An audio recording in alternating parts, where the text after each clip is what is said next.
race look at the states, which will determine Senate control. I'm joined by three big-timers here. The Washington Post chief correspondent Dan Balls, Amy Walter, national editor of the Cook Political Report, and Nathan Gonzalez, deputy editor of the Rothenberg Political Report, and of course a contributor to Roll Call. Welcome all.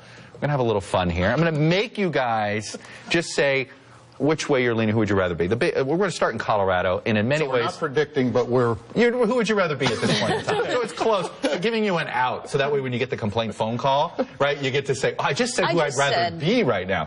Dan Balls, Colorado, pretty much the only major swing state that's in play of the, and could maybe offer a tiny hint of 2016. Yeah, it is. I mean, Colorado's always been, to me, one of the most interesting states in the country for a couple of reasons. One's the shifting demographics. Two is just the way it swings. It went Democratic heavily after being Republican for a long time. Now maybe it's swinging back a little bit. We know that the governor could have a race, John Hickenlooper, and the Senate is a real tight race. I think at this point, Cory Gardner is one of the better candidates the Republicans have found. I think you still have to give the Democrats a slight edge in that. Right. Who would you rather be, Udall or Gardner? You guys, very quick. I mean, in that state, I would rather be Udall. Yeah, it's tough to beat an incumbent. I mean, it is interesting there. You hear that a lot, but they do love their incumbents. All right, let's go to Michigan here. Nathan, Gary, an open seat in many ways. 6 months ago, Democrats felt relatively confident. Any reason to change? There's been a little bit of a roller coaster. There's some confidence, then some uncertainty. I think there's more confidence now. I think I'd rather be Congressman Gary Peters right now because Republicans, just looking historically, Republicans, haven't usually been able to get over, except for Spence Abraham's win. But this race, the saving grace for Republicans, they don't have to win Michigan in order to get to the majority. Any disagreement there? No. You'd rather be the Democrat there, so there it is. So sort of a unanimous view on that one. Let's move now to Iowa, Amy. This is probably, there is no race that has sort of changed more in the last 6 months in Iowa. Right. This was supposed to be an easy hold. This is Tom Harkin's seat.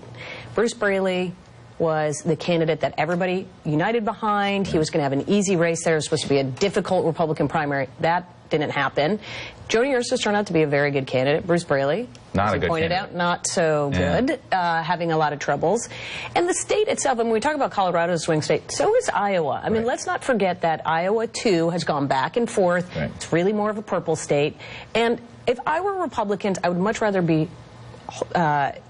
focusing on states that have open seats rather than trying to beat some of these incumbents. Iowa always looks more lean Democratic because organizationally the Democrats are so much better, but it really is a tipping point. Who would you rather be, Ernst or Braley? Boy, I don't know on that one. I mean, Terry Branstad is very focused on making this a big Republican year, but I still think that one is just very hard to call. And I think the key is that Braley has been on the defensive multiple times.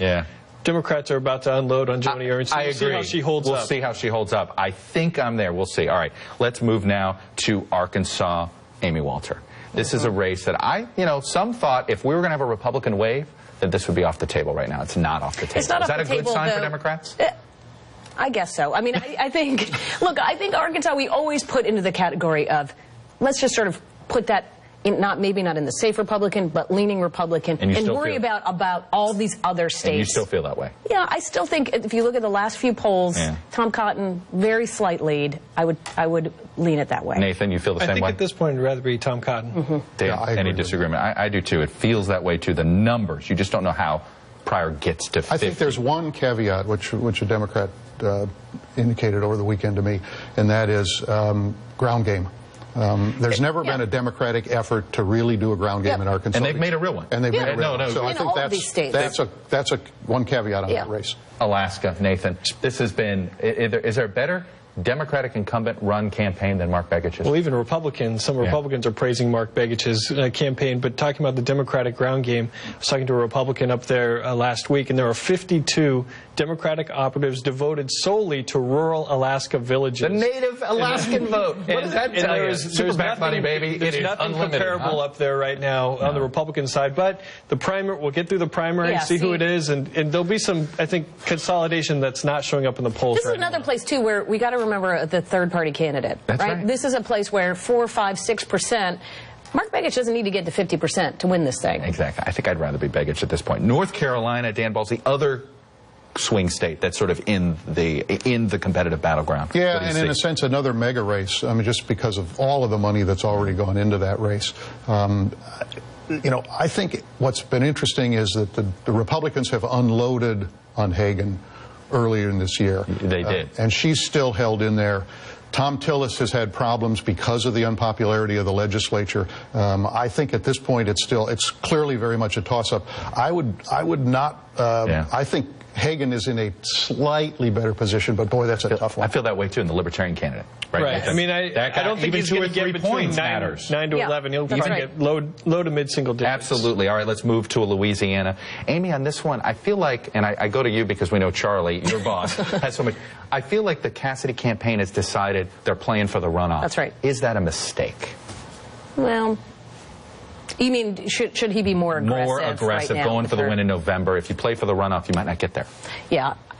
That may be a fair, but he may not be the only one making that decision, right? You still have outside groups that are clearly trying to do that. Look, he has to define himself. That's part of the problem. Nobody knows who he is. He's just a stand-in right now for a generic Republican. And he's allowed it to be that way, and that's what I don't quite get. We'll see. It all seems to be about a runoff, but who knows what the runoff looks like. Is it for Senate control, or is it just for who represents Louisiana? All right, let's go to our 2 Republican races.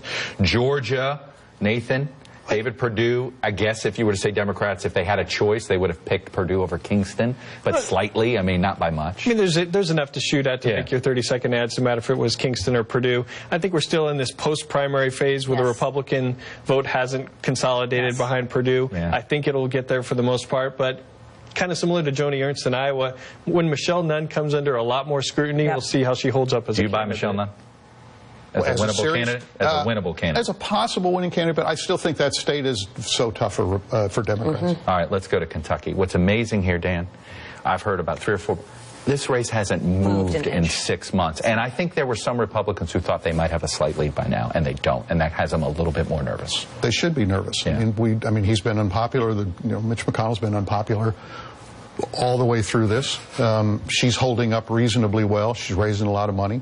I think this one obviously goes down to if I were voters in night. Kentucky, they don't want to have to make a decision, right? They're like, let's just we have to make it in November, but I don't want to have to say now. If there wasn't an unpopular Obama, McConnell would be dead in the water, wouldn't he? And that, I think, is an important point to make here. The saving grace, he runs for re-election in Kentucky and not Nevada or Colorado. Or other than that, he'd be a dead man walking. Now the wild cards here, and I go, which is New Hampshire, Virginia, Oregon, Kansas. You guys all get to pick one that you think is most likely to be competitive come November. Dan, where do you lie on this? Wow. Glad Dan had to go with that one. Did any of them buy? Do you buy Virginia? Do you buy New Hampshire? I don't buy Virginia yet, but I think Virginia will tighten because it's a close state. I don't buy New Hampshire yet, but that likely will close from where it is now. But I think Jeanne Shaheen knows that state so well and knows ground operations so well. Right. So at this point, I don't see any of those quite coming into play. Why do I think here's a bet I've thought about making with people that I think Ed Gillespie could get a higher percentage than Scott Brown. So why did you not put Minnesota on there? I don't have it on there yet. Do you think there's one that's more likely to pop than these? That would be to me a much more interesting race to watch, simply because it's been so under the radar. Yeah. Rather than these ones where you have. Seems like the environment's not fully there, though. That's not fully clear. Well, I think that's the thing.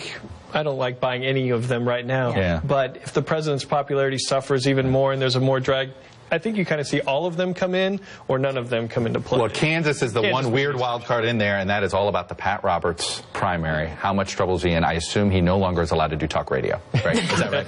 He is no longer, his campaign doesn't allow interviews. Other than that, that's something you do. Kansas, the weirdest state in the union right now politically. Although it makes some sense. This is what I love about governor's races. The reason you have so many of those Republican governors, the ones who are in trouble, it's about them more than it is about the environment. And in this case, it's Sam Brownback, the fights he's picked with his own party, and the decisions he made on tax cuts and education. But the other thing about Kansas is there has been a battle inside the Republican Party since Bob Dole stepped down as majority leader when he ran for president. And it continues to play out. And this is why, if all things, something could set off that. Anyway, this was awesome. Dan, Amy, Nathan, we could have done this for much longer.